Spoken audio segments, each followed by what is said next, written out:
ஜீ Tamil Sarigamapa little champ season 5ல் 10 years of சரிகமபான்னு சொல்லிட்டு சூப்பரான ஒரு செலிப்ரேஷன் ரவுண்ட் மாதிரி வந்து கொண்டாடுறாங்க.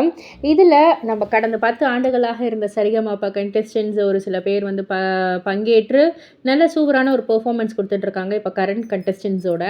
ஸோ இதில் வந்துட்டு நல்ல ஒரு ஃபன் அண்ட் என்டர்டெயின்மெண்ட்டும் இருக்குது.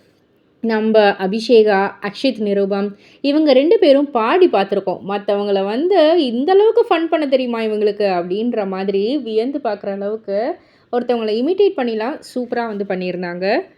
நம்ம திவினேஷும் பக்கத்தில் தான் நிற்கிறாரு. அக்ஷித் நிருபம் அபிஷேகா மாதிரி செஞ்சு காமிக்கிறேன்னு சொல்லிட்டு அபிஷேகாவோடைய ஆக்ஷன் அவங்க எப்படி பாடுவாங்கன்றதெல்லாம் வந்து அழகாக வந்து பண்ணி காமிச்சாங்க. அப்படியே ஆப்டாகவே இருந்தது அப்படின்னே வந்து சொல்லலாம். அபிஷேகா ஒரு முறைச்சாங்க பாருங்கள். இதெல்லாம் வந்து அந்த கேர்லி திங் அப்படின்னே வந்து சொல்லலாம். ரொம்பவே ஃபன்னாக இருந்தது பார்க்குறதுக்கு.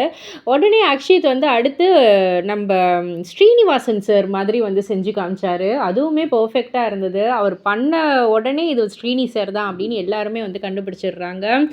அண்ட் நம்ம அபிஷேகா உடனே வந்து கனிஷ்குமாரி செஞ்சு காமிக்கிறேன்னு சொல்லிட்டு அவங்களும் வந்து பண்ணி காமிச்சாங்க. ஆக மொத்தத்தில் 2 பேருமே போட்டி போட்டு மற்றவர்கள் மாதிரி இமிட்டேட் பண்ணி காமிக்கிறேன்னு சொல்லிட்டு 2 பேரும் அநியாயத்துக்கு இவ்வளோ ஃபன் பண்ணிட்டு இருக்காங்களேப்பா அப்படின்ற மாதிரி தாங்க இருந்தது. ஸோ இதை பற்றி நீங்கள் என்ன நினைக்கிறீங்க? உங்களோட கருத்து என்ன அப்படின்றத கீழே உள்ள கமெண்ட் பாக்ஸில் குறிப்பிட்டு சொல்லுங்கள். மறக்காமல் சேனலை சப்ஸ்கிரைப் பண்ணி பக்கத்தில் உள்ள பெல் ஐக்கானை கிளிக் பண்ணிவிடுங்க.